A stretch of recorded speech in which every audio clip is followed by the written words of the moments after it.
listening to the Deep Purple Podcast, a fan podcast about one of the most legendary bands of all time, Deep Purple. We take a look at the music, history, and people behind the band Deep Purple and beyond.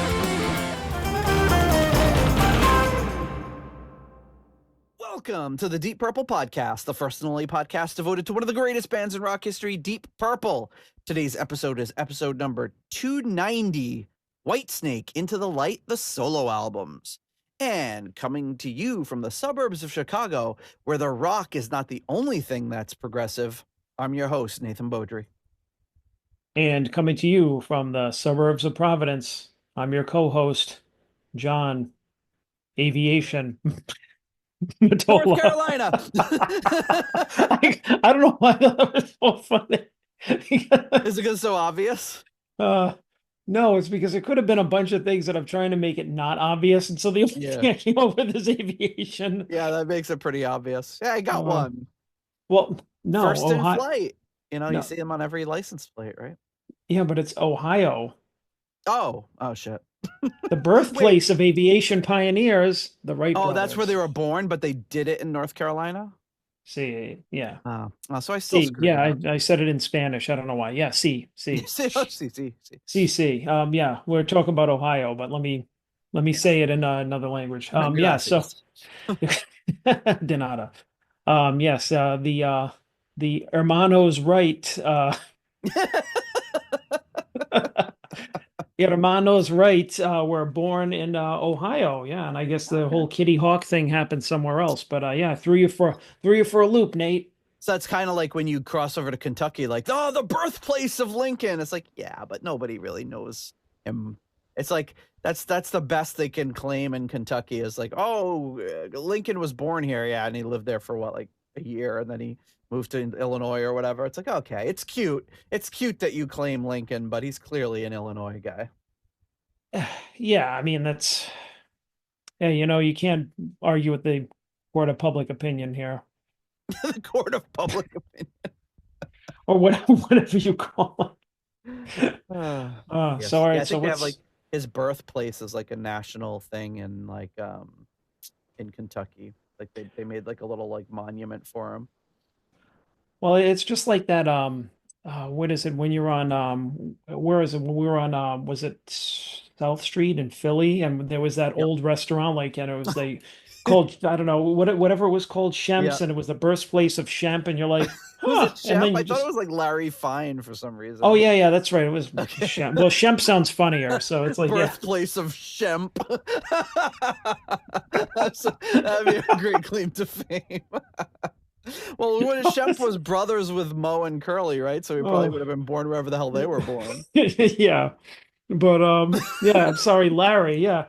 But I mean, that restaurant was like open like years ago, like early 2000s when I went there. And then when we went, it was the same, the painting, the mural is still on the side of the building, but it's closed down. And you just kind of look there and you're just like, oh, it's interesting. Larry was born here. All right. And then you just go about your day. You don't give a shit. It's like, so, one of those situations, I guess. But anyways, what's going on over there? Well, I've got new glasses and they're progressive lenses. So you can't really tell because they look the same as the old glasses. What does that mean? Yeah, it's pretty wild. What is progressive lenses? So it's kind of like instead of bifocals, it's basically like when I'm looking straight ahead, I get my whatever I am. I can never remember if I'm nearsighted or farsighted. But whatever sighted you are. What's that? Whatever you're sighted, whatever my sighted is, I get when I'm looking. I can't see distance, so whatever that is. So I think I can't remember if the near or far is for what you can or can't see. But anyway, I think if you can't see stuff that's far away, I think that means you're nearsighted. Okay, so let's say I'm nearsighted. So I would look in the distance. I got my prescription, but like say I wanted to look at my phone, I move my eyes down. I can see. Like it's bifocals. And before I was having to do this all the time. Anytime I read anything. And and it was getting really bad. So yeah, instead of that, so it's even like when I'm looking at a distance and I'm halfway, it adjusts, and then so it's constantly progressively my prescription is changing no matter depending on where I look. So Wow. it's pretty All cool. right. It's yeah, it's pretty cool. People are like, oh man, it takes some getting used to. And I'd say for like maybe the first day, yeah, but like I'm totally used to it now, and it's great to not have to lift my glasses up all the time to read anything. Wow. I would suggest progressive lenses for Pops, but I think that would take away some of his charm. Oh yeah, you got you gotta have the The I glasses can't up on his picture forehead. up on his forehead and like, hey, anybody see my glasses? You know I don't he's know if done I that. told that story or not, but I mean Oh yeah. yeah. It's guaranteed to happen. That's I've done definitely it. like dozens of stories with that. Our Can't favorite find my being, damn glasses. where the hell are my glasses? And he's like yelling so much, and the glasses fall from his forehead down onto his nose. He goes, "Oh, there they are." Whenever I get mad, they just show up. But yeah, Oh, we're in the still obviously in the midst of our horrendous. Well, I don't want to say horrendous. It's going actually really well, but I'm gonna text you a picture. I didn't realize I was making this face. I'm gonna text you this picture of how I enjoyed my breakfast about 30 minutes ago. I found this little tiny all right, table in the let's. garage. I set it up and I put my cereal there, so I'm just sitting on the floor eating a bowl of cereal like a Okay, I think your expression is funnier than the table. yeah, my that's kind of how I felt this morning. But yeah, it's going really well. It's going great. We just gotta wait for some stuff to come in. So it's basically been I've been all day as I think of something, I go on Amazon or whatever website and I order it. So I was like, oh shit, I never ordered a vent for above the stove because we used to have a microwave there with a vent, but that's going away. It's like, oh, I never Yeah. ordered one. So I went on abt.com, which is amazing, and I ordered one and it was here like 4 hours later. Wow. So I got just stuff coming in every day, microwaves and uh, So, uh, chairs and light fixtures and everything you can so think of. so based on what the pictures that you've sent me, it doesn't look like, the kitchen is in a vacuum. It's just like the whole downstairs has changed. So are you taking this opportunity to like kind of like redo or reorganize the downstairs? Like so Yes. it's Yeah, so our kitchen's just gonna flow instead of into our living room, it's gonna be a dining room, and then the front room or the back room with all the windows is gonna be our living room, and then we're gonna have another living room on the other side, and our guest room is gonna move into the front too, instead of being off to the side. So so where's your dining room gonna go? Or where are you gonna eat? so if you look at me cringing with my bowl of cereal right behind me, Oh, I'm so s- the yeah, I'm current family sitting where room the I'm sitting, yeah, the current living room is gonna be the dining room. or living? Okay. So it's gonna be All right right. attached to the kitchen, which makes more Okay. sense. And then the room to the left with all the windows where we usually lounge and everything is going to turn into your living room, family room. Yep. Yeah. Actually, yeah, that sounds about right. I mean, Yeah. I think it's gonna be good. yeah, that'll be good. Well, see, now you got to invite us back. Yes, for sure. I definitely need a read, especially for poor Rich, who saw my house probably at its worst it's ever been. And it's been pretty bad. So yeah, folks, we're here despite personal and professional trials. We are here for another episode. So we'll get into it in a bit, but today, as we record this, is the day that the new Into the Light box set was released. Mine should be arriving today. I was gonna go through it on the episode, but then we at the last minute we changed to a morning recording, so pretty Mhm. much almost zero chance that that's gonna arrive uh, Yeah, that's while we're my fault. recording. Sorry. That's not your fault. But if it does arrive, I'll pause and I'll run and get it so we can talk about it. But I was careful enough to get the digital download of the album so we can There we still go go. through the tracks and everything as we see fit. But hey, folks, if you get value from the Deep Purple podcast, please consider giving us some value back. Our show is 100% listener supported, ad free, none of those ads for what kind of ads do you get on the podcasts you listen to? Um, Let me see. Um, Usually like Chumba Casino. Chumba Casino. Oh my God. All the time. Ch ch ch Chumba. Chumba. And So you get yeah, the you one where guys are they're gonna like, get a "When's the last time you got lucky?" In school at my kid's PTA meeting or whatever. Do you get that one? yeah. And it's like, ew, Um, because they're like, "When do you get lucky?" Like, oh, when did you win at the casino? But it's like, when yeah, did you get lucky? They're like, in the bathroom on the airplane twice. And you're trying to be all salacious. One of them says yeah. like at their kid's PTA meeting, but but it's even worse because it's like you're at your kid's PTA meeting doing a freaking online casino. I'd rather you were banging the superintendent in the bathroom. Oh, well, I mean, that's one of those like, I mean, I don't listen to a lot of shows that have ads. There's only a couple, and a lot of times I will skip through them. Yeah. Oh yeah. But yeah, Chumba Casino, and then a lot of times, it hasn't happened recently, but there was one time I think I remember I told you and Nick in our chat that there was a couple of episodes where they were all in Spanish, which I was like, okay, Yes. I got that's an that odd too. Yep. choice for me. But then there was one where it just kept being like this one for small batch whiskey, followed by like these Italian, like an Italian restaurant or like Italian, like Yeah. meat, like frozen meatballs or something. And I'm like, all right, I'm feeling profiled right now. Like, what's going on here? Hey, I bet this I bet this greasy guy listening to this show wants some meatballs. And booze.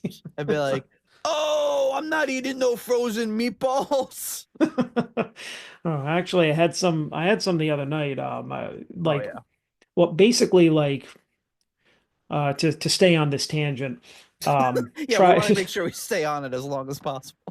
no, but tried every brand of frozen meatballs from like, just the budget ones to like, all right, these are supposed to be the best, and just there's no frozen meatballs that are just like really any good. So finished up the rest of them the other night and just committed to making fresh meatballs and then Oh, freezing them. there you go. Which I mean, I don't know, just there's no frozen meatballs are just they're gummy. I mean, no, yeah, it's just like having Yeah, yeah. Olive Garden, no self-respecting Italian is going to be doing that. Yeah, because they have like that mouth feel where it's like they're like almost spongy. Yeah, And yeah, they don't that's have yeah, like it's not perfect. like Yeah, biting into like a bird. It's because the meat's overworked, if you just kind of form them real quick, yeah. they're gonna I think have that looser texture. spongy is the best way to describe it. But yeah, see, so this is everything that our listeners are missing out on because Yeah, we are yeah. We're 100% bragging listener about not being supported. ad free, so we're gonna tell you about all the ads that we listen to. And also what was in my freezer. But that's why we're 100% ad free and listener supported. The casino one is funny because the ads are targeted, and sometimes I do get like local ads, but Mhm. like I've never spent a penny at a casino other than like when we went to go see Deer Purple and I got some drinks, but I've never spent a penny on gambling at a casino in my life. Right. Maybe they're just trying to break the seal. They're like, hey, if we get this guy, he's gonna be hooked for life. Well, that's yeah, exactly. Like, that's what they do. So anyway, but you're not going to hear about Chumba Casino anymore on our show. That's the first and last time we're going to discuss it. So we take all of our donations from listeners and put that into the show, and that helps us keep the lights on here. So we really appreciate it. So you can support our show by leaving us a 5-star review on Apple Podcasts, help new people discover the show. You can buy some merch at our Etsy store, including these new Deep Purple Podcast toques, beanies, skull caps, winter hats, whatever you want to call them. And there's going to be purple ones on the way soon. You can support us on Patreon, like we said, for $1 a month, as little as $1 a month. You can help support the show. We can choose any tier you want, any amount you want to donate. No dollar amount is too much that we're going to reject it. You can also use PayPal if you don't trust Patreon, or support us on Cash App, $DPPOD, or on Ko-fi. And speaking of some of the wonderful folks that support the show, at our executive level tier, we have the in memoriam tier, Gerald, Jerry, Kelly, and family. Thank you so much for his support over the years. At the $25 Uncommon Man tier, we have Ovis Nakfi. At the 15 Squid tier, we have Alan. At the 10-pound Good Doctor tier, we have Dr. Mike Catan. At the turn it up to $11 tier, Clay Wambacher, Frank Thielgard Mortensen, Mikkel Steen, Will Porter, PhDPP, and Michael, don't call him Bradford Bagford. At the $10 Someone Came tier, Ryan M., Jeff Bryce, Victor Campos, Better Call Saul Evans.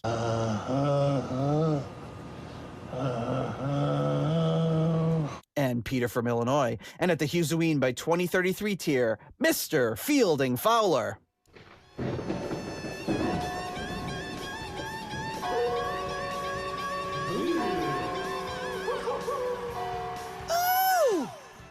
Thank you, Fielding Fowler, for all your support.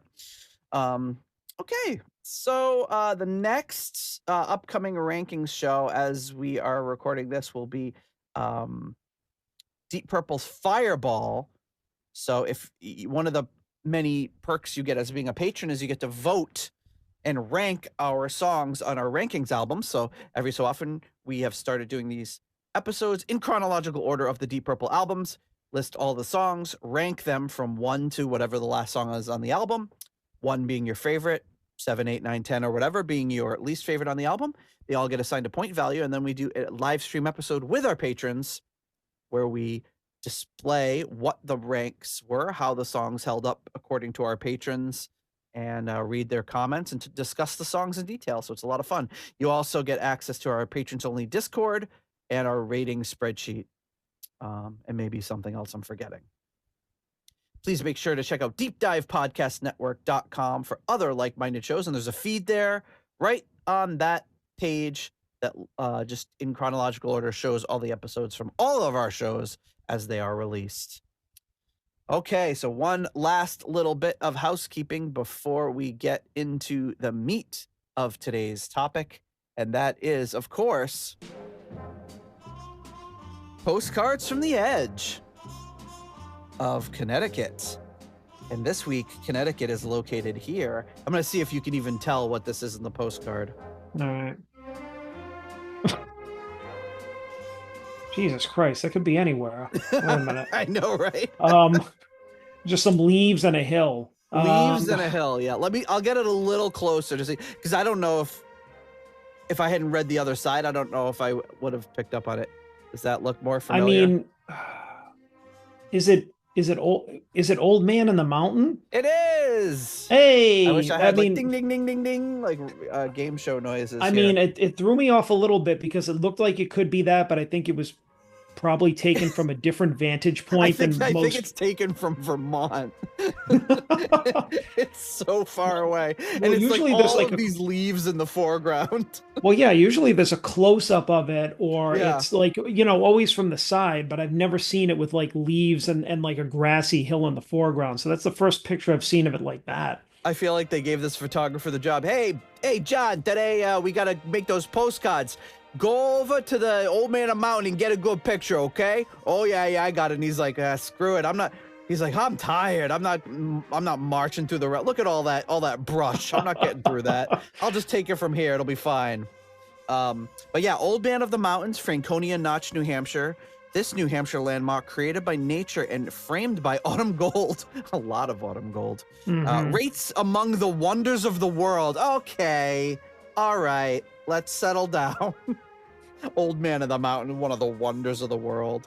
But I mean, it's a wonder of New Hampshire. Or well, it was definitely one of the wonders of New Hampshire, or was. So for those of you that don't know, who, if you're not from New England, you probably don't know even, but there was this mountain, well, hill almost, and there was like a rock formation on it that looked like a profile of an old man.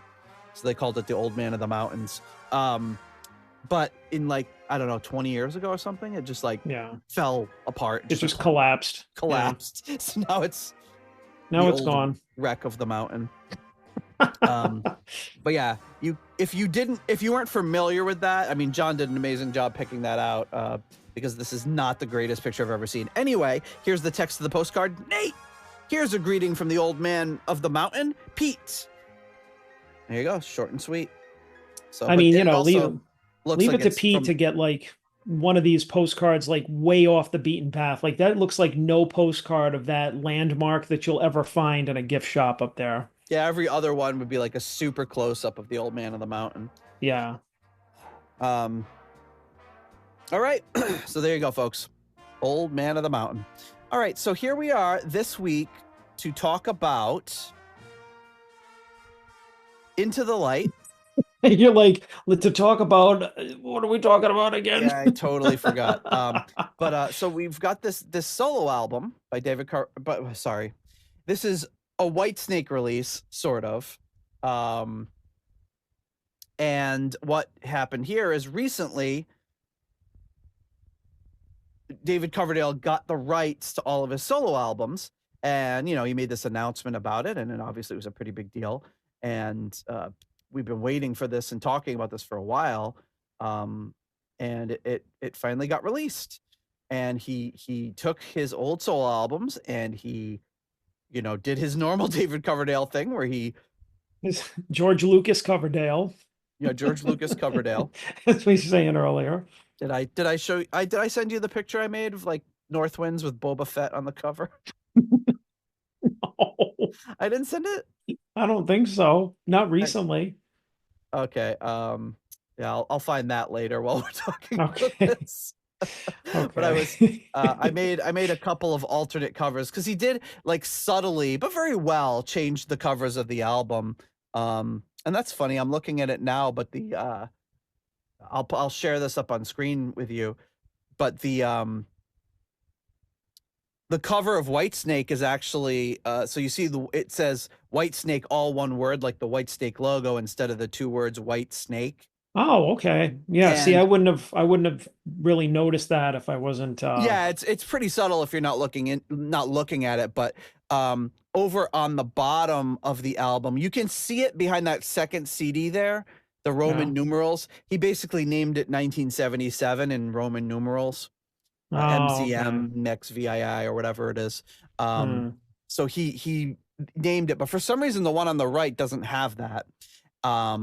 And then you can see on the North Winds it says Whitesnake North Winds. Yeah. So he's kind of like rewriting history a little bit. So this is one of these box sets like you have behind me, like the Unzipped and the Restless Heart, where he did a really great job. I'm looking forward to mine coming in a little bit later. And there's a nice booklet that comes with it that goes through it. So there's some really great unboxings on YouTube already if you want to check it out. But with this, he's done remixes of the albums. He's released a bunch of demo material, and a bunch of his, what I was saying, like his George Lucas stuff where he changes who plays what or changes up the song. So I figured what we would do is take a look at maybe I'll just find a track list here and I can send it over to you and see if like something jumps out at you. But it starts off like the first CD is the 2024 remix of Into the Light, which we covered not too long ago. And you Right. do see he has two versions of Into the Light there. It's like David Coverdale Into the Light, and then there's like a Whitesnake Into the Light. And the Hmm. Whitesnake Into the Light is got that kind of on brand, let me share it again, but that on brand marble background with the Whitesnake seal and the Uh-huh. gold and all that. Whereas the Into the Light is more of that like the original cover. So you've got the Into the Light 2024 remix, the Into the Light additional remixes and demos. Then it's North Winds. It's weird that he did it in like basically reverse chronological order. Then he's got Whitesnake MCM LXXVI 2024 remix plus Young Lads Blues, DC's home demos. Then he's got Whitesnake Into the Light, the original mix remaster. And then finally, Whitesnake 1977, which is the original mix remaster, and Northwind's original mix remaster, all on one CD. God bless him. Man, that's a lot of stuff.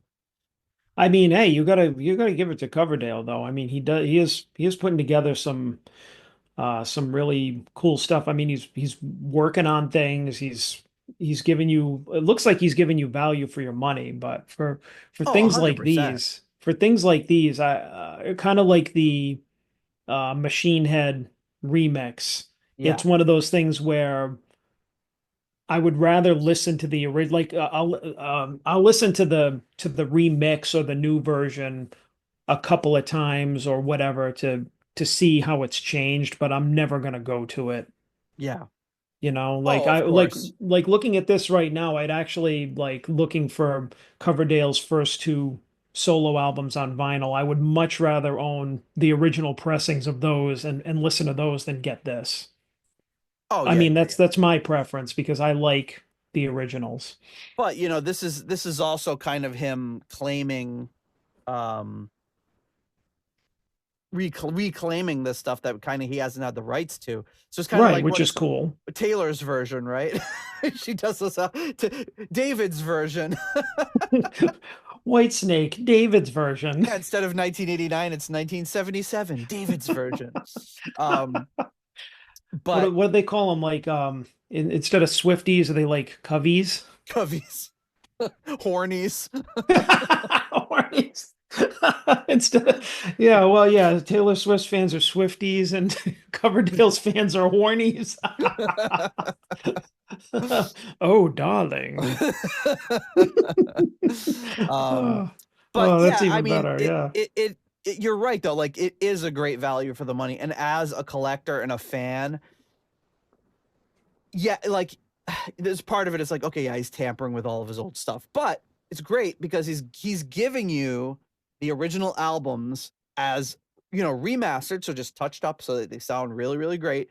Right. Original mix, no fiddling and everything. Then he's doing his own kind of, um how would you describe it? But his own kind of self fulfilling kind of like, well, I want to tamper with some of these things and try some Right. stuff Like this is around, the which way I've always heard it, or this is the way yeah. that I would want to have changed it now that I have say over it, which, he probably hasn't for years, but Yeah, um, and I that yeah. that stuff I usually don't like, and well, and I guess it just harkens too much to George Lucas for me, which, but oh, I always imagined in this scene. Oh, shut up! You never imagined any of that. You just want to mess with it and make it look cooler or whatever. But with this, it's like I don't think he's claiming like, oh, I always wanted to do this. I think he's just like, hey, wouldn't it be like he's done this with all his albums? Like, hey, I'm gonna take my band now and insert them, and I'm gonna give Reb Beach a solo on one of these old songs or whatever it is. And there's no harm in that because the old versions are still available to you, and he's Right. still It's, I making them think it's, available. yeah, I think it's if you're taking away, we've talked about it before, like with the Ozzy albums, if you take out of circulation Yes, yep. the original to give people a choice, then it's kind of like, all right, what the hell are you doing? And But that is exactly what George Lucas did. He was like, he wouldn't make those original versions available. No, I want you to see my version where, a dinosaur walks in front of the camera for no reason. So, and we add these scenes in that kind of break up the rhythm of the movie that you're used to, which is like his right to do, but making those originals available is valuable. But as a fan, and as somebody who loves, we really love these albums, particularly the first two. We love them. To get this really nice at $69 for 6 CDs, this nice box, a beautiful, like, if it's like the other ones, full color, like 70, 80 page book with photos and interviews and like little newspaper clippings and like, history of the albums. I mean, that's great stuff. And again, like you said, you're not maybe gonna just. I'm not gonna sit down and put in the 6 disc changer all 6 of these discs and just listen to them front to back.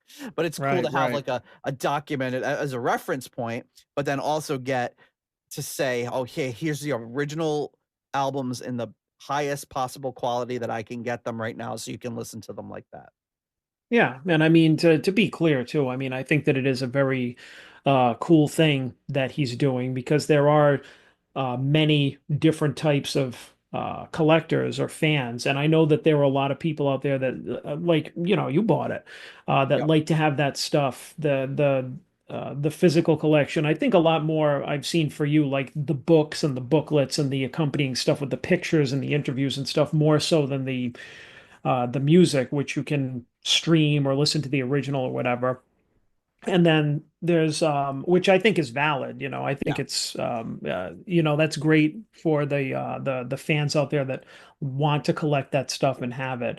Whereas like I could do without it. I could just take your booklet and flip through it and be like, oh, that's great, and then not want to own it or have it. And I would rather like I said before, like me have the originals because I like to have the type of collection where it's like, oh, this is actually from 1977. and in beautiful shape and that type of thing. That's always been the collector I am, as opposed to having the second version or the reissue or whatever it is. To me, it's not as um,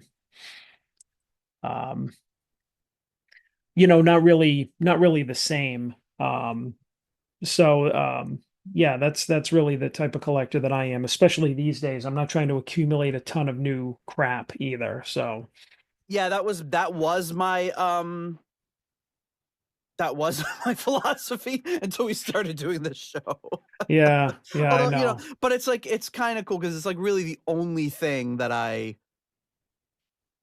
collect now, and I wasn't really trying to be a collector, but Well, although um to be fair, I mean, I have started. I mean, I hadn't bought any like vinyl for a while, like vintage vinyl or anything, until the past few years that we started the show, and then that started me up on wanting to kind of get some select pieces, not like everything I can get my hands oh on, yeah, but yeah. stuff like, oh, this is cool, this is in great shape, this is this version, um, type of stuff. So yeah, it's been a cool journey. Like even like when Rich goes out, he doesn't collect vinyl at all, but he'll still go to the record stores. And when he's Yeah. not with us, he'll send He'll send pictures. pictures Hey, and anybody be need like, this? "Hey, Or any takers?" And he'll yeah. pick stuff up for you if you want it. So that's kind of cool that too. I find it's cool with an album that's got some meaning or something that you want to. I don't Right. really put on vinyl a lot, but it's something that has some meaning or something that you want to display. Um, and it's also been really valuable for some things that just aren't available digitally. And we actually have an episode coming up Yeah. soon that I had to get an old album of. It's not available. It never was released on CD. It's not out. It's Oh, not even on YouTube. But we're going to be covering the album because we'll get to it when we get to it. whoa. Spoilers. But I just remembered while you were talking, they did with this release also re-release on vinyl for Rocktober the the two first solo albums. So here is the Whitesnake MCM blah blah blah blah XVVVIII 1977. So it says here Rocktober Rhino Whitesnake 2024 remix. David Coverdale's 1977 debut pressed on translucent tan vinyl features Lady and the original Blindman. Revisited, remixed, remastered, produced by Roger Glover, reproduced by Tom Gordon, executive producer David Coverdale. Then, of course, the wild Whitesnake North Winds, and you can see with they put Whitesnake in there the same way that in the same logo and everything that they have the North Winds.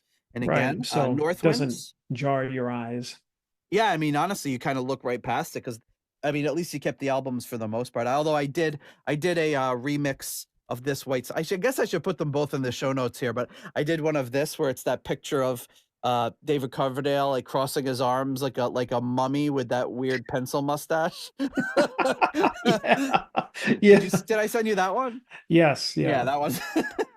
So it says North Winds 2024 remix, David Coverdale's 1978 album, pressed on black ice vinyl. And these are both still sealed. I'll probably never open them Ooh. because I got the digital Whoa. versions. Features Time and Again strings version, which we'll get to, Breakdown and Keep On Giving Me Love, revisited, remixed, and remastered, and again produced by Roger Glover, reproduced by Tom Gordon. So I still got them in the shipping box here. But I thought it would be cool. And again, those weren't expensive compared. I think it was like something like $35 for the two of them or something. It's like It's really, not bad. no, it wasn't bad at all. So I was like, why not just have it for the collection? I mean, I think too, when you talk about a box set for like 69 and like what it was both albums 30 or 35 or I was think it it was each? $37 for the pair. Yeah, see, I mean, Maybe I'm I would remembering it wrong. yeah, well, I mean, either way, I mean, just saying that for the albums or the box set, I mean, most fans that want it now have the um have the income level that they can say, yeah, that's not because I mean, some people could like if you were like a kid, you'd be like $70 for a box set, I mean, I don't know. I don't Yeah. know what a teenager could afford, but I would say most fans that are fans of Coverdale at our age or older would just be like, all right, whatever. That's like nothing. Because to me, that sounds very reasonable. I want to say that Tommy Bolin the Ultimate back in 90, well, it came out in like, we got it probably 95 or Yeah. 96, who knows, but I Yeah. think it came out in 89 or 90. I want to say I paid like $35 for that in like the early to mid 90s Yeah. for two CDs. I mean, Yeah. it had a really nice color booklet in it, but it was two CDs. You know, to get six plus like a hard-covered book and all this stuff all these years later, I think it's a pretty good deal. Hey, I probably paid even less, and I got the 2 cassette version. You probably paid more. Yeah, actually, that's probably right. But yeah, but probably it's probably easier to scrape up $60 now than it was to scrape up $30 then. But Mm. uh, at any rate, I sent you a link to the album on Rhino, Yes, which is who's yes. selling it, and you can see there the full. If you scroll to the bottom and then click track listing, it goes through CD1, CD2, the demos and unfinished versions, all that sort of stuff. So yeah, I mean, I figure we should just check out some of the things that entice us, show some of our listeners what it's sounding like. We've got a remix here. Anything that's jumping out on you from CD1? I'm sure you probably want to get more into Whitesnake and Northwinds, especially since we covered this album kind of recently, but Yeah.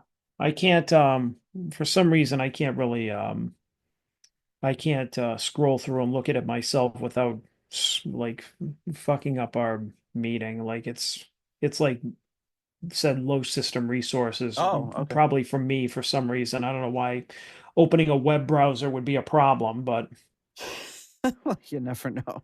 Well, you could also just search for it on your phone if you want, yeah, I'll just do you know that. what? One of the main songs, and I don't want to get too much into the light, but the remix is River Song, which is probably one of the songs that's a popular one among fans. So let's just take a listen.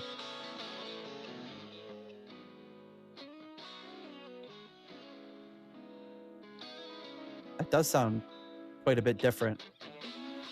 It's very stereo panned. Mm-hmm. I don't remember it sounding like that on the original.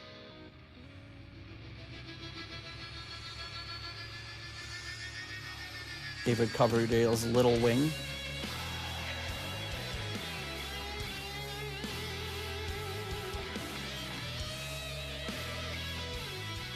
All right, this sounds quite a bit different than I would have thought.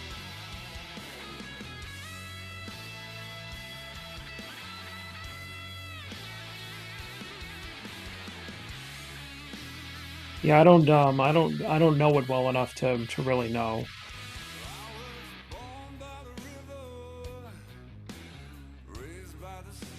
And I know one of the ones we'll get up to later. Well, I guess I'll just leave it to that. It sounds good, but it sounds a lot, I want to say busier based on the way that they're mixing it here. Now, one thing I think we should get as kind of a reference point is the song Love is Blind.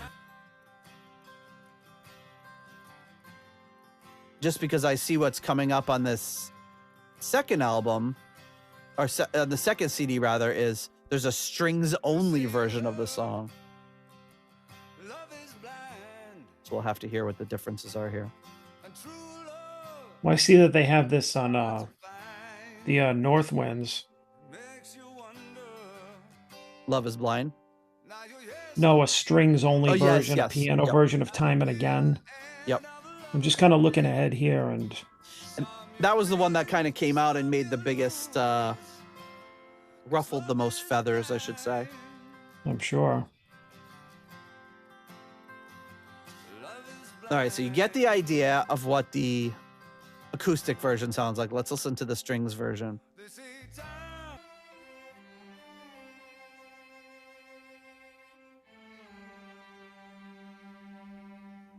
Sounds like Hamilton.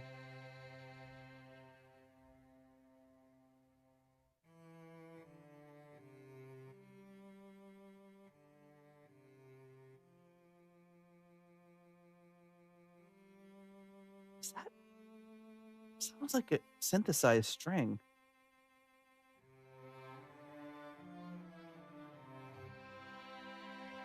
The attack on those strings just sounded like a keyboard. Yeah, it's kind of hard to tell. It's an interesting choice. I don't know if there's anything up on Discogs yet about this.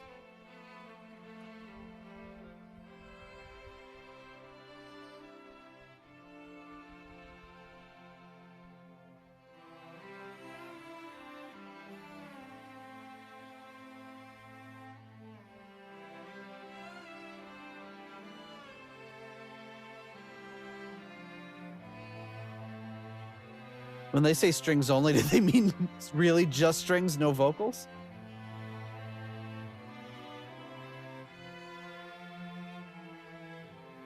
I thought by strings only they meant as an accompaniment, but Yeah. Well, okay, I ain't getting nothing out of this. it's not doing anything for you. Nope. I mean, it's cool, but honestly, I would not have associated it with that song. And then there's a Love is Blind band version.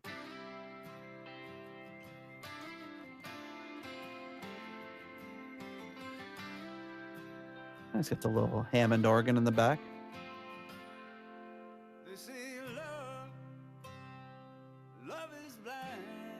And all these songs is like, on the second version, as all of them say featuring Tony Franklin. It's like David Coverdale and Tony Franklin demo versions.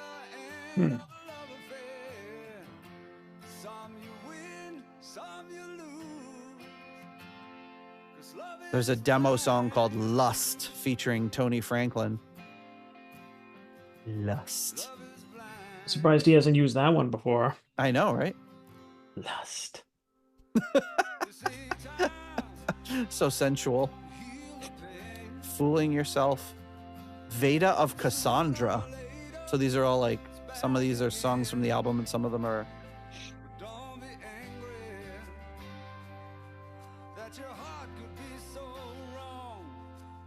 All right, so yeah, he did quite a few different versions of this song. I think we have to listen to Lust before we move on.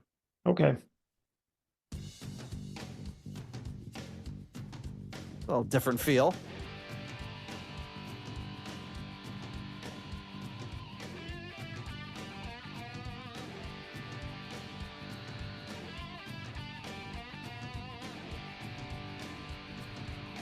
Something tells me this ain't right.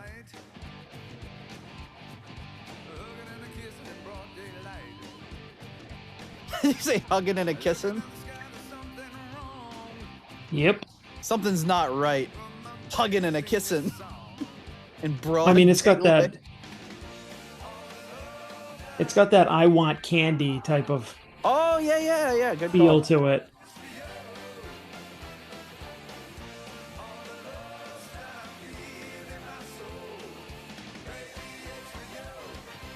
Yeah, those like keyboard horns. Yep. Oh, yeah, this song's on Into the Light. It just doesn't What? Is he just doing like David Lee Roth? Sounds like it was a It might be scatting some lyrics. Did he go? Yeah, I think so. This is fun. Yeah, I like it.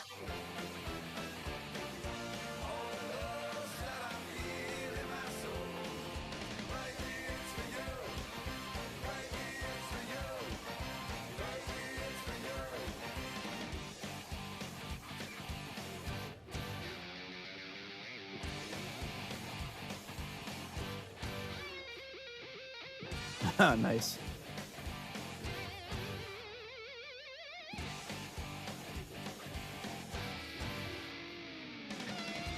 I don't know why Tony Franklin got so like every single one of this is featuring Tony Franklin. He got like some pretty good billing here. Wow. Yeah, I mean, come on, it's Tony Franklin, I for mean, Tony crying out Franklin's loud. great. Don't get me wrong. I'm a fan, but He's got to be featured. I mean, of all the musicians that are on this, he doesn't say featuring Mickey Moody anywhere.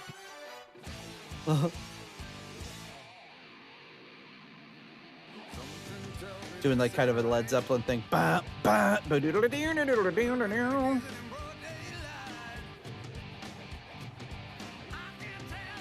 All right, let's cool it with the Zeppelin comparisons. All right.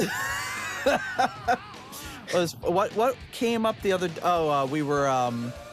We went to this pizza place near us called Freedom Brothers, and it's all. I think I've sent you stuff from there before. It's all rock and roll themed. All the pizzas are named after bands. All Yeah. that. So you walk in and there's like a life size cutout of Gene Simmons standing there, like with like it's very it's cool. But my buddy was just there the other day. It's like, oh man, it must have been Kiss night. All they were playing was Kiss songs, and my son had a lot of questions like, what the hell is this band?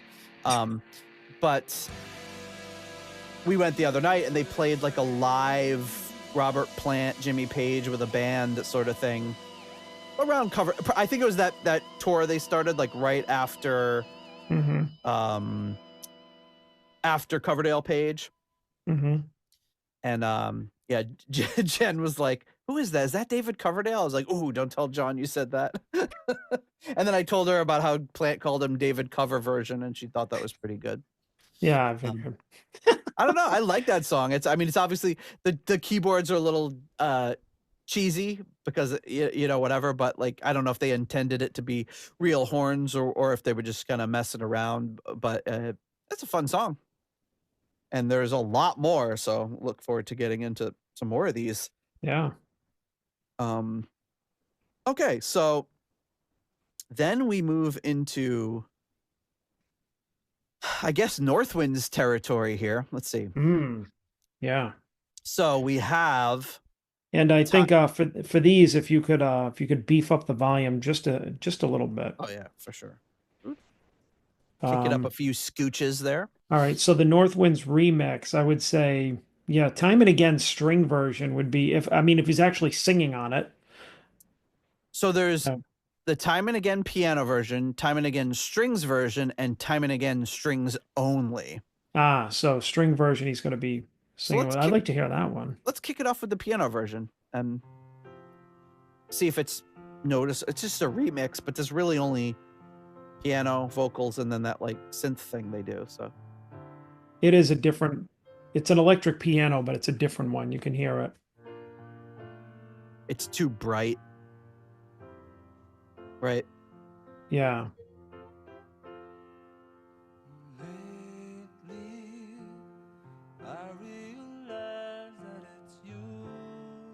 Yeah, like you're like a piano produced in 1978 would have sounded a little different, most likely.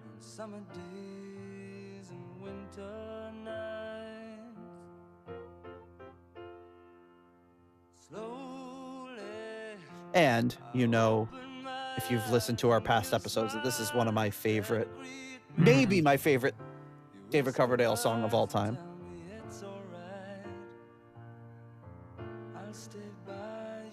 Well, because the original keyboard had like the kind of I don't know what effect it was, but it was that kind of that wavering, like maybe like a slight chorus on it or something. Well, as a comparison, let's listen to the 2024 remaster. Let's see. Oh yeah, he's using like an electric piano. I forget. Yeah. This is the one that I'm used to. That we're all used to. Yeah, it's got that really heavy stereo chorus effect on it.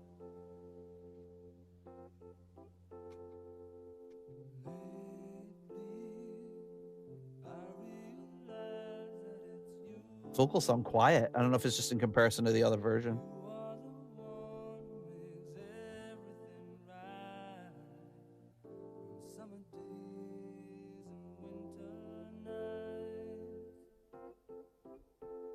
Yeah, okay. So that's the original that we're all familiar with. Something about the original keyboard that adds like something to it that the other one just doesn't have. Yeah, That was it's a got that like of the time sort of like people mm, were doing a lot of stuff with like Rhodes and yeah. electric pianos then. Not that pianos were not used, but Hmm.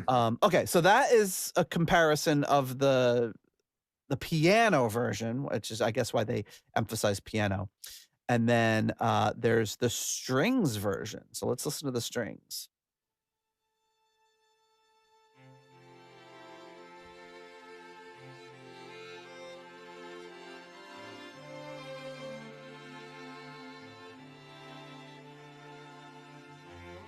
And he did release a video with this of him kind of miming the lyrics. And a lot of people are like, "Oh my God, did he redo the vocals?" I'm like, I don't think he's sounding like that in 2024. You are the one who makes everything right. Summer days and winter nights. I wonder if those are real strings. There's something like uncanny valley about it to me. Like they sound like extremely good synth strings, but they can do amazing things with synths now. Yeah, I would be leaning toward that they're synths because there's just something about it that Yeah. sounds just a little off from being real. It's hard to tell though, because like, in the 80s they would put like real horns on a song, but it would sound like keyboard horns because of the way they produced it. So it could be that too. It's time and again, I realize you are the morning of my day. Time and again, my feelings let me know you make it better. I mean, I say it's a Wasted words or conversation. I like it. I know a lot of people with the video, it did look kind of cheesy. It was weird because it was like him now singing it, and that's the only way I had heard it previously, and I was like, Yeah. But I kind of like it here. It's But you can't touch the original.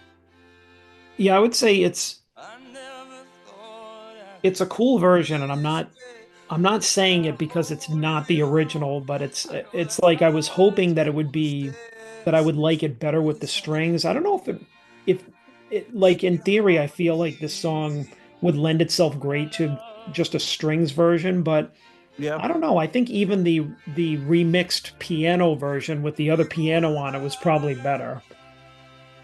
Yeah. always talking over us friends. Or maybe I'd have to hear this a couple of more times to see if it grew on me.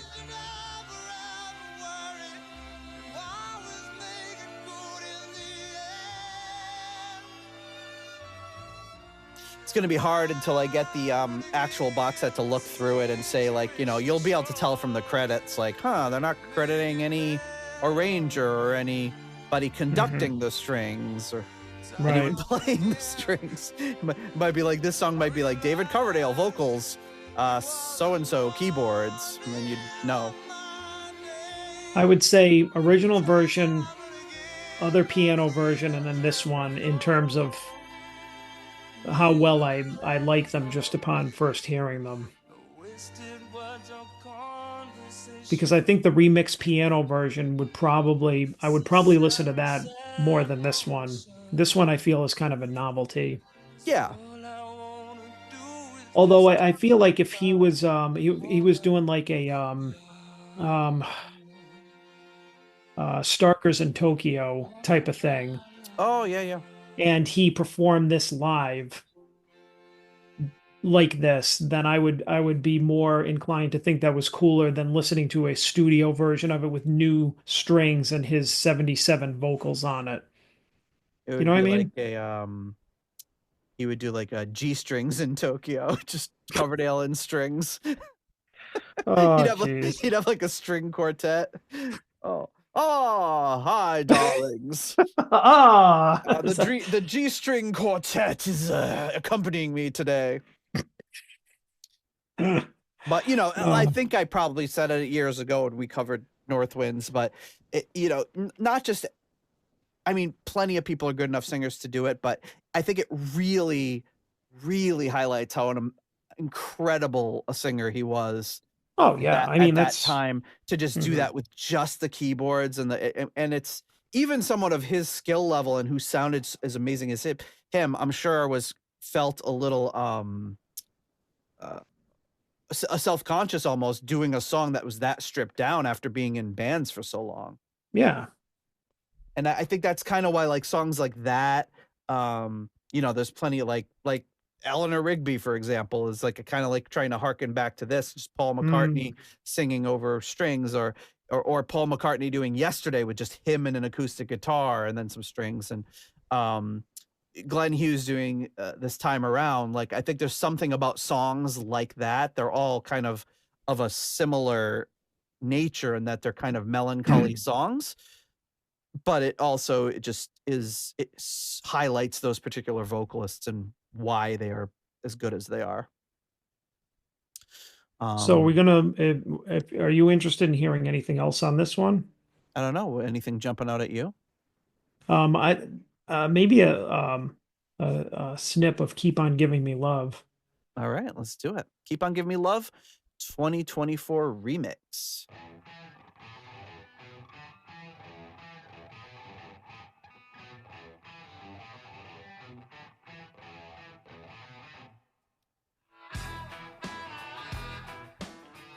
Oh, little harmonica there.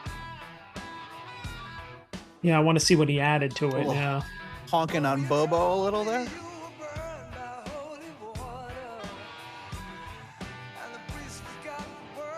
Change the effects on his vocals. It was a lot of delay on the original vocals. Yeah, this sounds just like reverb. Yeah, so when David Coverdale says remix, buckle up. He's not just like adjusting the faders.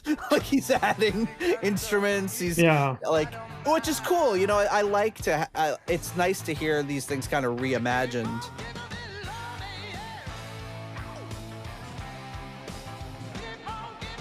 But when I hear these songs in this light, when it's a song like this, it just rekindles to me how good this material was.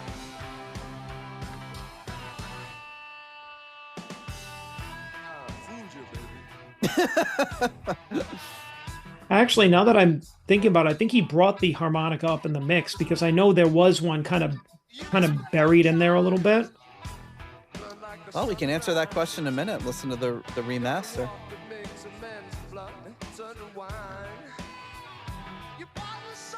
It's funny, you can, like, a song that you've heard so many times, you hear it in that context. Like, I'd almost forgotten it was electric piano on Time and Again. Mm-hmm. And then you hear it and you're like, oh yeah, of course, this is nothing like the piano.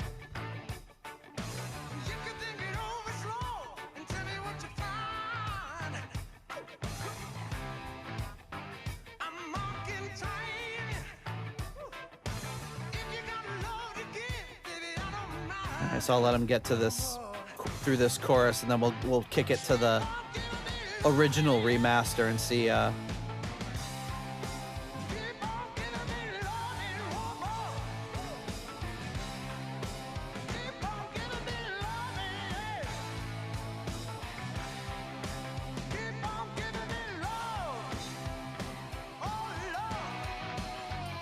right. It's the original remaster.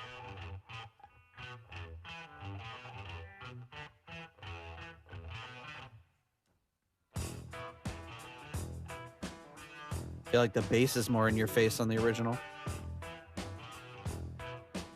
No harmonica. Nope.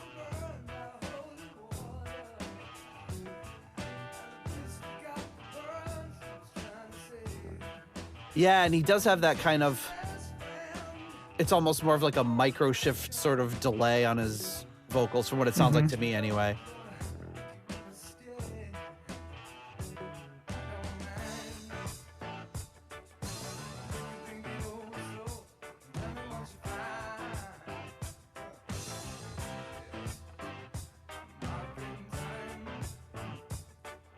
So there you go. That gives you a good idea. But Yeah. yeah, so definitely, it reminds me of the Machine Head remaster. It's something that you're maybe not going to listen to every day, but putting it in and taking it in like an experience rather than this is meant to replace the originals, Yeah. and it's not like what you brought up earlier with Ozzy, which is just like a total sleazy move to make it to trick you into thinking there was nothing different. And it's pretty much, I mean, it's not wildly different at all. It's meant to be that way. It's meant to just be like, oh, well, we don't want to pay somebody, which is a really shitty thing to do. And this is just more like, let me, I'm gonna,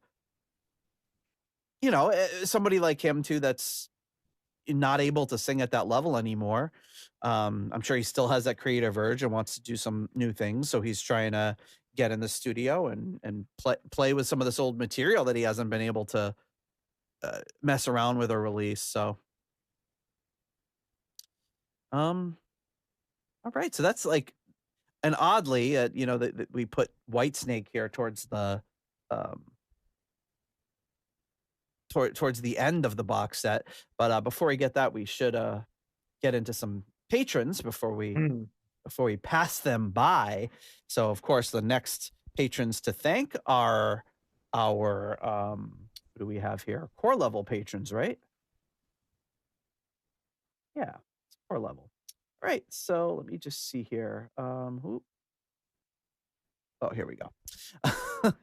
I gotta queue up something for our Oh boy. oh boy. Okay, here we go. Make sure this is ready before we get into our patrons. Okay, so our patrons coming up at the core level. We have, I'm trying to delay, can you tell? Yes. Damn. Okay, we have the What's Going On Here tier, $8.99, Richard Fusey at the $7.77. Keep it warm rat tier, Michael Vader. Impressive. At the $6.99 new nice price tier, we have Spike the Rock Cat and Sugar Tea. At the episode $6.66 tier, Steve Coldwell, Arthur Smith. Getting support from the patron Arthur Smith. Anton Glaving. Pain in the Glaving. And Charles Meadows. At the $6.65 Almost Evil tier, we have Kenny Wymore and Richie Sucksmith. At the $5.99 The Nice Price tier, Robert Smith and Carl Hellberg. And at the 60 kroner Scandinavian Nights tier, Newt Morton Johansson.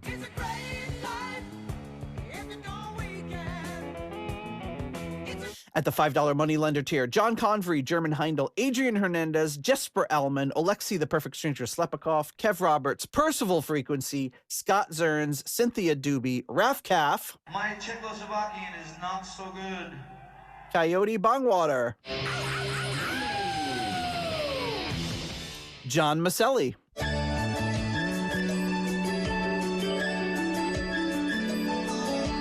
Champagne, chocolate mousse, and oysters. They got every aphrodisiac known to man. Sarah Sanders. No, Kelly Clarkson! Jelly Bean and Evan Robinson. Thank you so much to all of you for your support of the Deep Purple podcast. Oh boy. Every aphrodisiac known to man. That episode is I got so many clips from that one episode, probably enough to do like 6 months worth of our episodes. Oh, Every great. line he delivered was gold. Okay, so we are through with North Winds, it looks like. And then we get into the Whitesnake 2024 remix. All right, so anything- the ones I want to hear. I think I know where you're gonna go, but you say it. Well, I mean, obviously, Blind Man. Obviously. So you just cue it right up.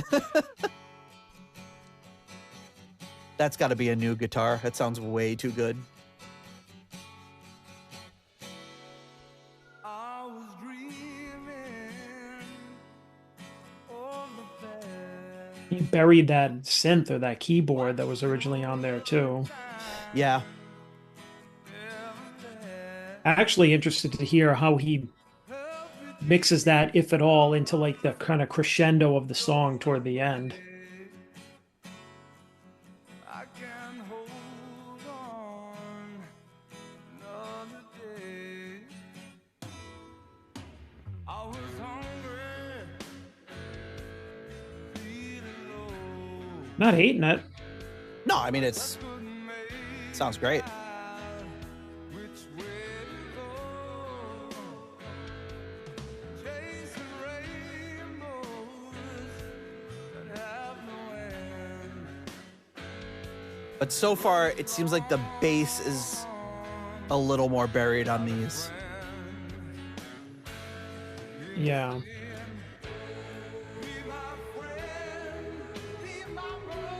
I wonder if that's the original backing vocals. They sound very much more prominent. I think he's using like Helen Chappell, Liza Strike. Yeah, Barry it sounds St. like John, it is. that crew of incredible backup singers. Yeah, it sounds like it. Incredible singers, I should say. It's got to be kind of. I know he mentions like when he was remixing. What was it? Must have been like Slide It In, and just sitting there listening to like Yeah. Cozy Powell and listening to John Lord and Mel Galley, getting kind of emotional, you know, at half the band no longer with us. But it's got to be kind of emotional hearing that. Yeah, I would think so. I mean, you know, these guys have gone through so much together. I mean, when I listen to old like isolated tracks from like when we did stuff, I don't want to say I get emotional, but it's like very nostalgic. And none of you are even dead yet. So Thanks. yet. Yeah, well, I mean, yeah, I'm not going to pretend like I'm not going to be dead, but Oh, come on, John. someday. Someday. All right, so here's where it's really, we're going to get into it. Yeah.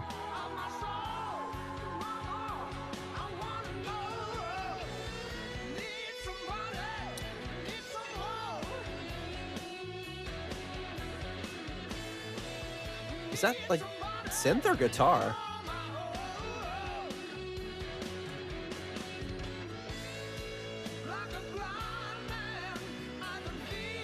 I think it's a synth, but mixed a little bit.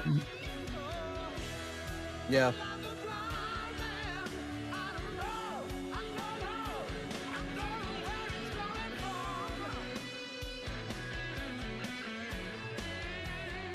I actually like the way that they kind of mix the synth in, like a little more, integrated it more into the music. It was very prominent in the original. Yeah. I kind of liked that, but Yeah, me too.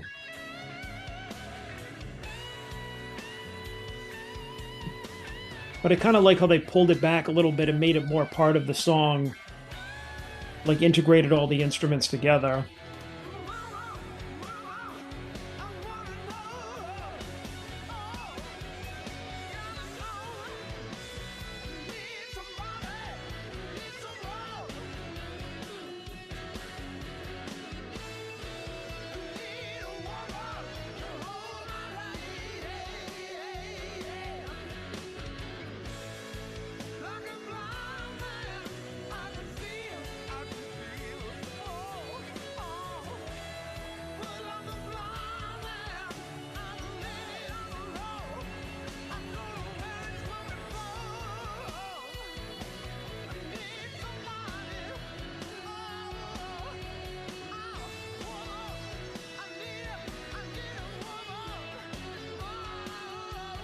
I just wonder if he thought that this was going to fade out 2 minutes earlier than it did.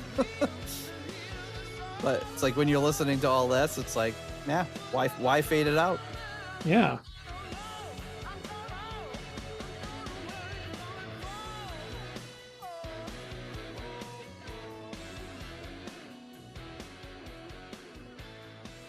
All right, I'm kind of on board with the remix of this.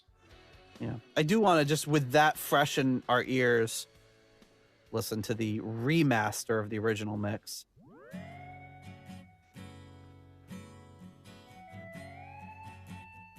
think it's a different guitar. It might be the same guitar, but maybe they just brightened it up a little.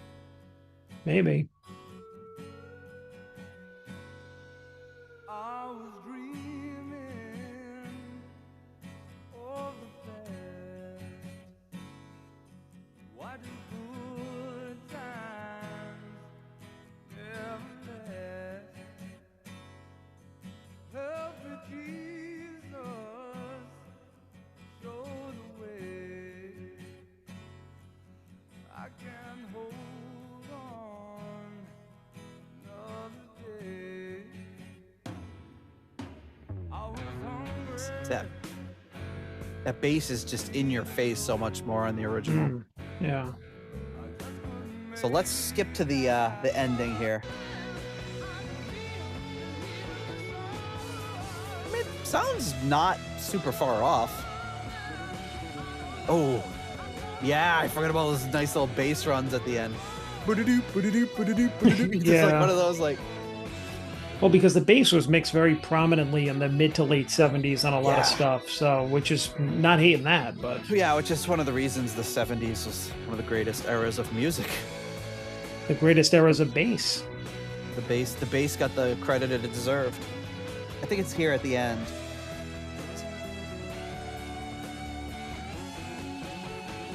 Yeah, right before the fade out. That would be like whenever we'd record with Paul, he'd be like, that probably faded out by now. And he'd start doing the craziest things. And he would always end with, start spreading the news. Do, do, do, do, do, do, do. When like the tape was just like flapping around in the reel, Yeah. and he's just do, do, do, do. He would just play until you pressed stop. He would not stop. Yeah, well, yeah, not wildly different. Like they kind of clarified some things. They brought the bass down, which I'm not a fan of. They brightened up the guitar a little. The synth Yeah. is still the synth. Yeah, I think that they they mixed it to kind of be part of the song more than prominent. Like you know what I mean? You still hear it, but it's not taking over the song Yeah. like the original does. I kind of like it because it still features it, but it just kind of it integrates it in with the rest of the instruments a little more seamlessly. So it's still there, but everything is like kind of more balanced, I guess. Yeah. Which is not bad at all for the new mix. Anything else jumping out at you from Whitesnake? Obviously, probably the whole album, but there's also a bunch of demos. Well, I mean, yeah, we'll get to the demos, but I think Lady and Sunny Days are two of my other favorites.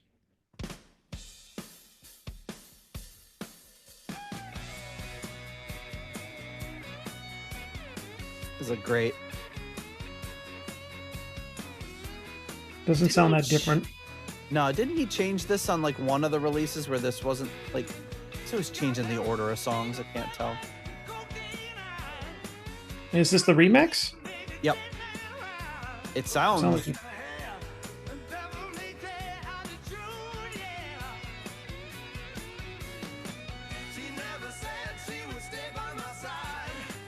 Oh man, so good. yeah, I think his vocals a little more pronounced.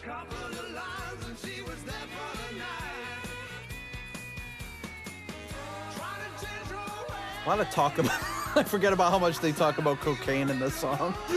Yeah.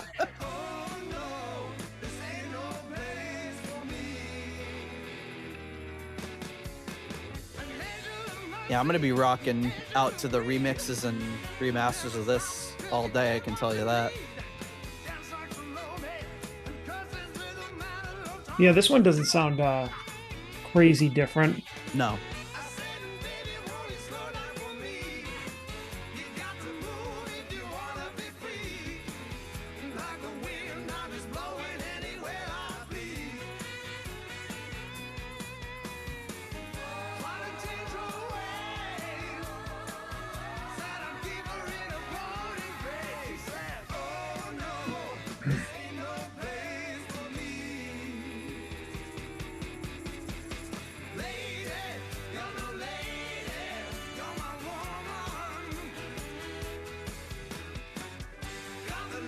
Oh, I'm loving this.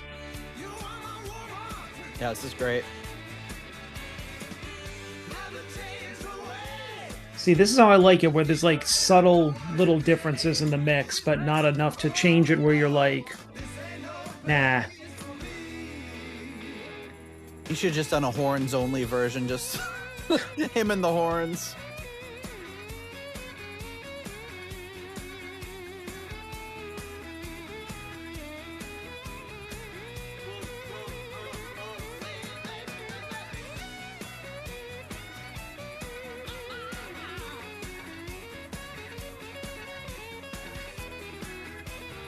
That's Mickey Moody, right? On this, it's gotta be. It sounds I like think him. so.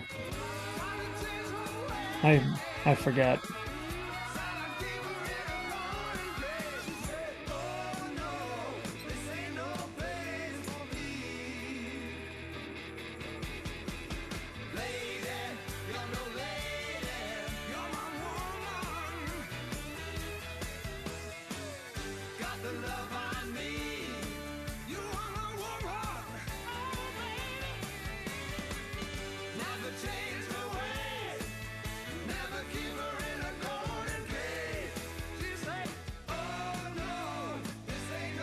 Yeah, I think you're right. I think I'm gonna be rocking out to this on the in the car on the way to work later.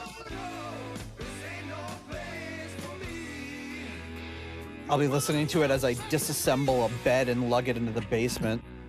Wish I was driving to work. Wow. Oh, there's a Wow. little piano thing. Oh, I mean, sounding great. And then you said Sunny Days. Yeah, that's one of my other favorites. I just want to listen. Let me play a few seconds of the Lady remaster. That bass. Why would you? That's, I guess, the only problem I have with these remixes. The song's great, and then you play the original, and you're like, I forgot how great the bass sounded.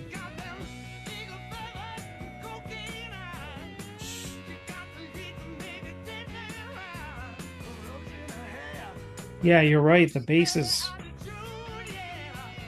much more prominent in these. Is he just trying to stick it to Roger Glover or what? Oh man. Glover's playing his heart out on this one. It sounds amazing. Right? And I think it was Alan Spenner who played on the North Winds, not Roger Glover, I believe, who is awesome. But yeah, I mean, this is some prime time Glover bass action in a way you don't necessarily hear it in Deep Purple, but man. Okay. Sunny Days, you said. All right, Sunny Days remix.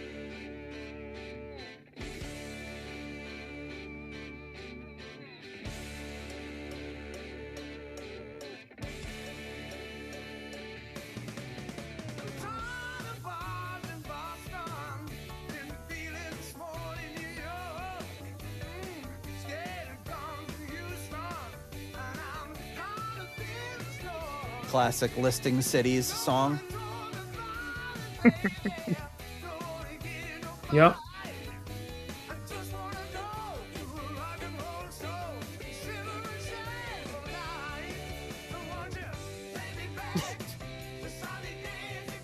On a shiver and shake all night. It sounds like he wants to have the flu.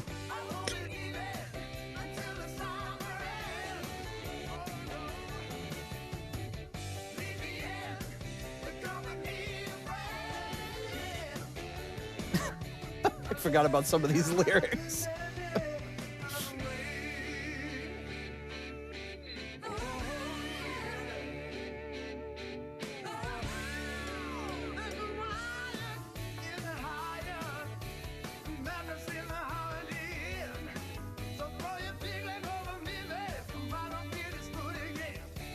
So now he starts listing hotels instead of cities. He says, I forgot about that word, throw your big leg over me.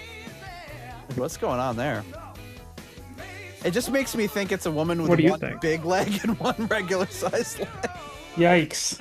Because why would you say big leg and not big legs? Well, maybe he wants one up here, one down there. Yeah, and he wants to specify the big one. Leave your normal one size there. I don't know what sort of pretzel formation they're making with this, but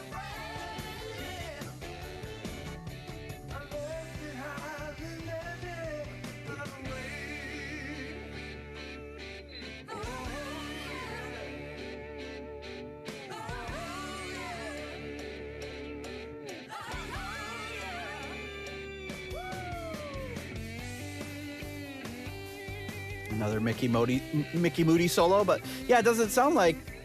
It sounds like the only thing I'm going to notice different is I'm going to go to the remaster and then get angry about how low the bass was on this one.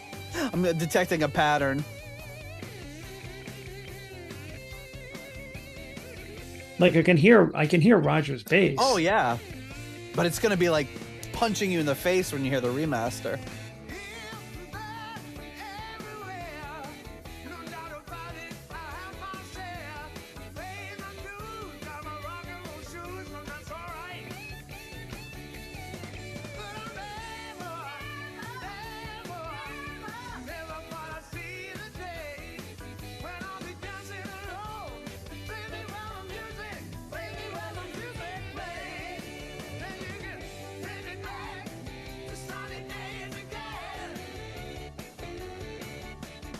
These lyrics, crazy. The road can make you crazy, make you bold and get cold. Cold in your cold in your jelly roll. Coverdale, please.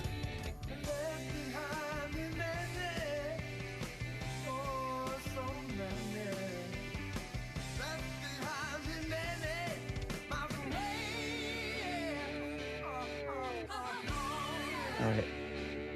Let the ladies end it here, and then we'll just go right into the remaster so you can hear. Woo! Yeah. Boom, boom. All right, here we go.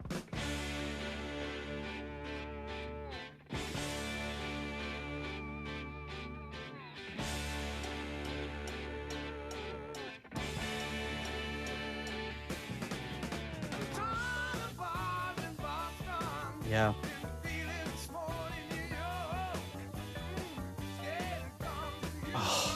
Yeah. Listen to that. This might be like Roger Glover's greatest bass performance of all time on this album. See, which is why if anybody is upset, this is one of our top ranked albums. Just don't forget, Roger's all over it. Not only, I mean, I love his production. I always love his production, but his bass playing too. It's just like, this is just great. Listen to him.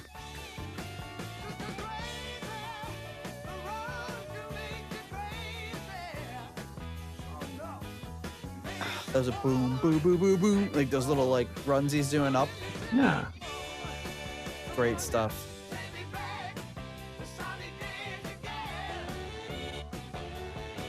All right. Well, that's enough of that. But That's enough of that. and enough of that. All right. So probably should wrap it up with some of these demos, right? Like anything that's jumping out at you. Yeah. Some of them are Yeah, let me see. Some of them are I mean- songs from the album, and some of them are songs that aren't on the album, right? Yeah. Was it the Young Lads Blues? Well, I mean, I think, I know we just listened to it, but I Sunny think Days demo. the original Sunny Days. Well, since it's fresh in our mind, let's see how it Yeah. was in 1968.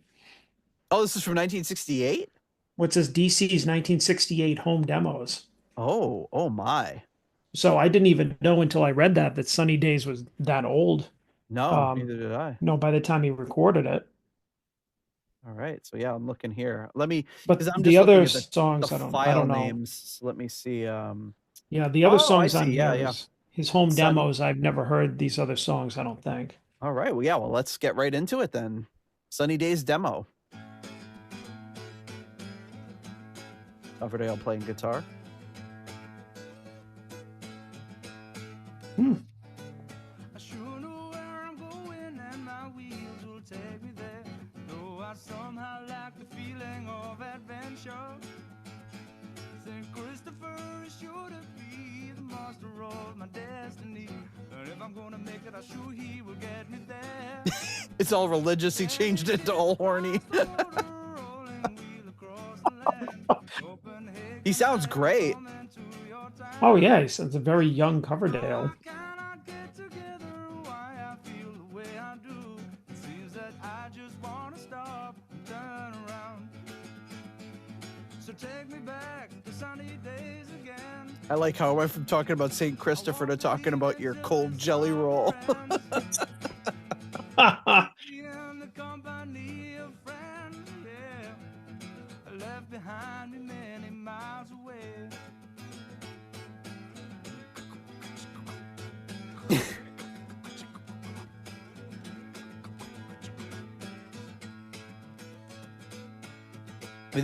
I mean, the audio quality of it's incredible too. Like Yeah. for 1968. Harvest time and rosy wine, I mean, unless he like, he cleaned that up too. And I don't know how he did it. Was he just like in his bedroom with a little microphone or something? I don't know. I don't know how it was recorded. Probably. When I was alone, I was thinking of my Lady Jane. Sailing ship across the water. Sailing ships? Wow. Across the land. Copenhagen, I am coming to your town. Though I cannot get together why I feel the way I do. It's funny because you can hear on some of like the little higher notes he hits that he hasn't quite like the notes are great, but it's like he hadn't figured out his voice 100% yet. Mm-hmm. But his voice is incredible. You could see how the Deep Purple would have heard his demo and seen that there was a tremendous amount of talent there.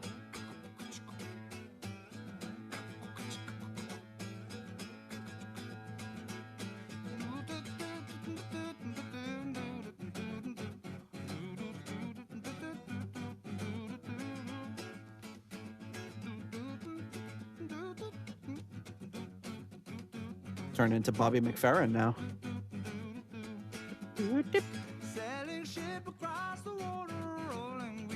The way he's saying water, like he's like really pronouncing his R's. I don't know if that's like from listening to like a lot of American music, maybe.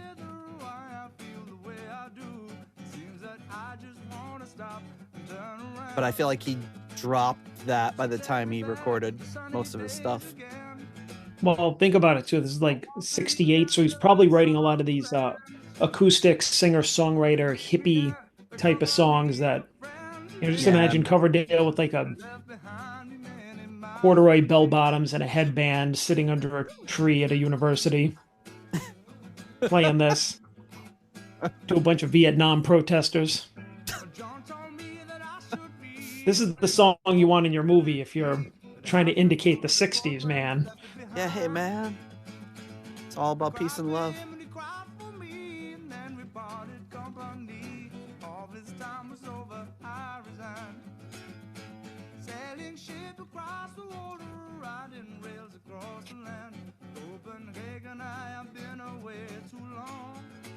It's pretty amazing that he was sitting on this like since,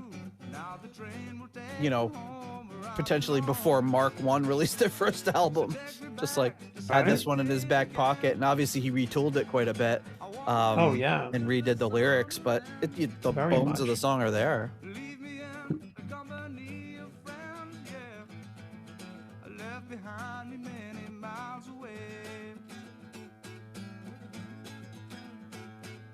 Take me back to sunny days again. I won't believe until the summer ends. Leave me in the company of friends, yeah. See how he ends this. Left behind me many miles away.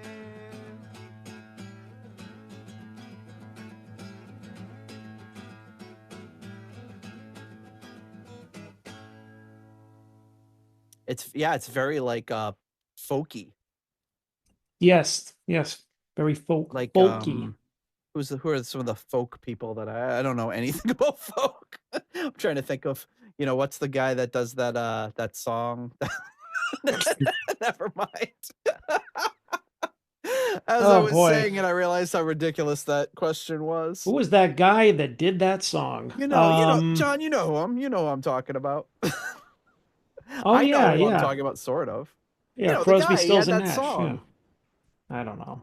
What's that song? It's like a Guthrie Arlo Guthrie. All right. Or Woody Guthrie, maybe one of them. Isn't there a Sure. song about like a diner? Somebody Guthrie. Yeah, it's a song about a diner. Alice's Restaurant. There you go. Hey. Okay, moving along. Yeah, we'll save that for our side project, the Nate and John Folk podcast, the Folk Boys. So yeah, I don't know. Nate You and could John just Folk like it up. yeah, you could probably just like close your eyes and point to like any of these songs. I don't know what they are. Yeah, they're all. So there's "Love Me in the Morning," "I Will Love You," "Moment in Time," "It Would Be Nice," "There Was a Time," and "Why." Oh, and "I Still Love You." So I mean, who knows? Any of these could contain lyrics or parts of songs that have showed up Yeah. elsewhere. We don't know. Yeah, and I'm sure in that in the booklet they'll probably mention like if some of these were repurposed for later on or something. So, well, let's just try the next one. "Love Me in the Morning."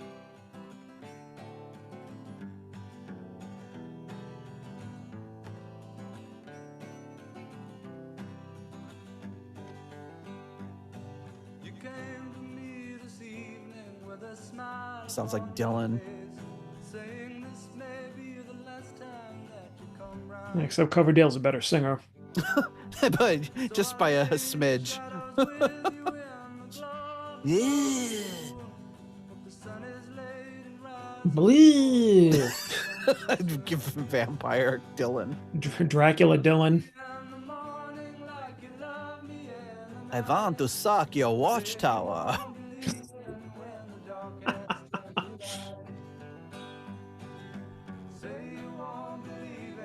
Did he do like a overdubs on this? He have a 4-track?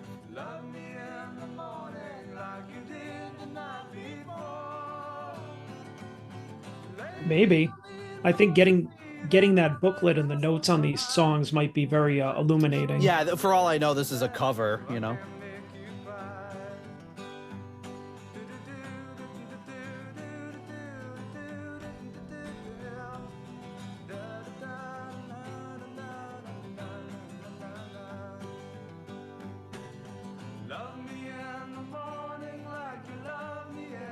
I'm finding a lot of recent songs with this title. It's not a very unique title, but I just really hope that these 1968 demos, like, he cleaned them up for sound. I really hope he didn't add anything to them. Overdub. Joel Hoekstra comes in and just lays down a solo.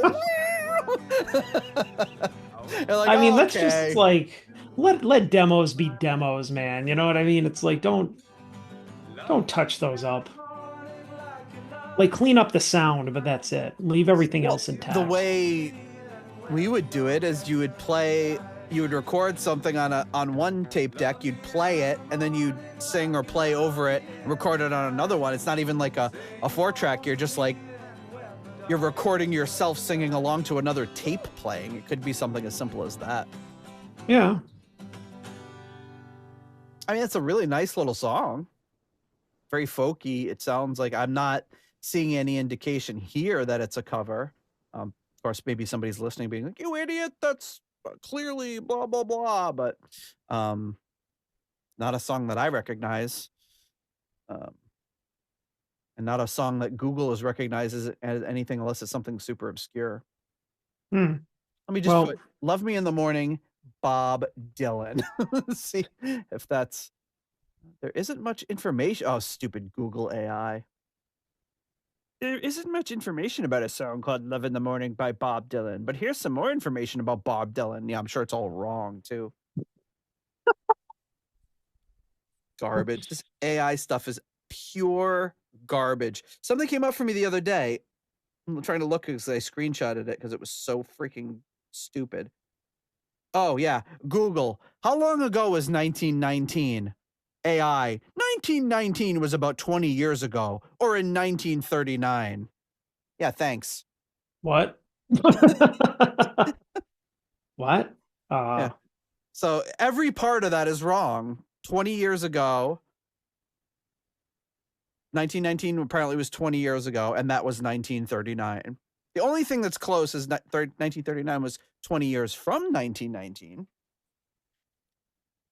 Like, how is this beneficial to anyone?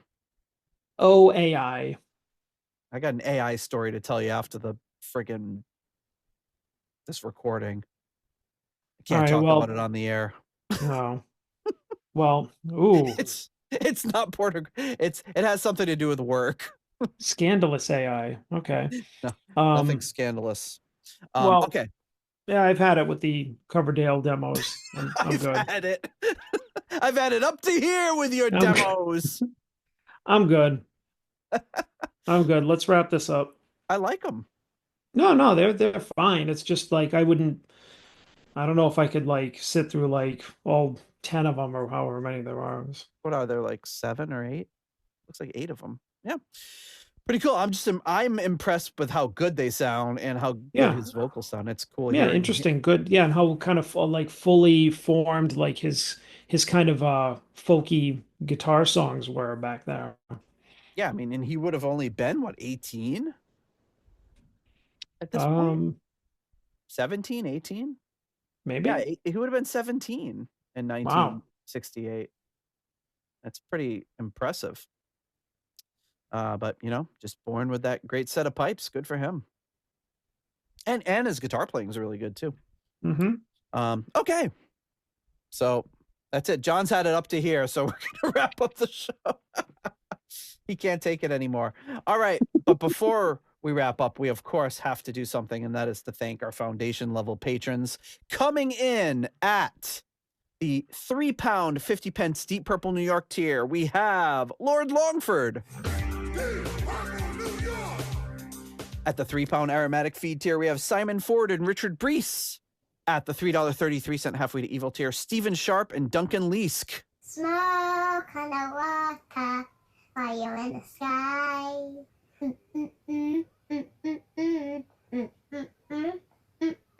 At the $3 Nobody's Perfect tier, Peter Gardeau. Ian DeRosier.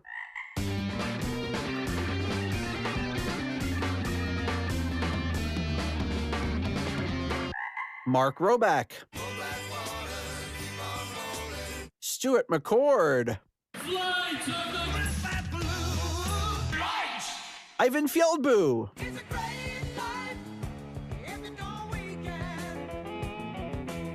Runar Simonsen.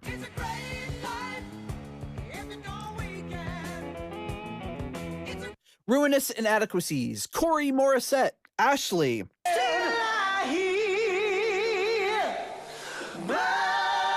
Rose.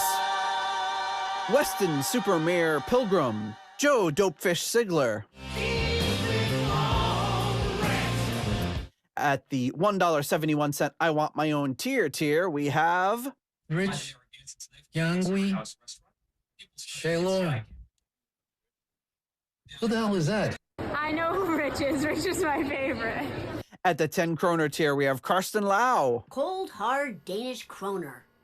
At the $1 made-up name tier, we have the... what should it be? The... I don't know. The Slimy Remix? We'll have to... Oh, boy, you didn't put a lot of thought into this, huh? I didn't put any thought into it, apparently. One of Coverdale's hornies. One of Coverdale's hornies. Leaky Mausoleum. Horny Mausoleum. Now I've lost my page now. Steven Somerville, the Concerto 1999 Fanatic. Hank the Tank. Private Eyes. Ashen Lionel. Blackmore Tights. Steve Down to Earth Kohler. Zwapper the Electric Alchemist. Anders Engstrom. ICDC. Durple Purple. Purple Swede. Swede? David Haddam. Graham Bonnets. Disco Pants and Haircuts. And Eddie Lyon. Homosexual. Thank you so much to all of you for your support of the Deep Purple podcast. All right. Well, that's it, folks. Excited about this. Excited to get the physical copy in the mail today. I'll check it out. Maybe I'll post some pictures on the socials or in the Discord. And thank you, everybody, for listening. Go out and buy a copy. whether it's digital, whether it's physical, whether it's whatever, because it looks like it's going to be some really fun listening. I've had it. And John's had it up to here. And I've had it. I've had it up to here. All right, folks. We'll see you next week. Thank you for listening to the Deep Purple Podcast. If you like what you hear and would like more episodes in the future, please donate on Patreon to support the show. You can also leave us a review in Apple Podcasts to help new people discover the show. You can follow us on YouTube, Instagram, Twitter, and Facebook for show updates. See deeppurplepodcast.com for more details. Thank you for listening.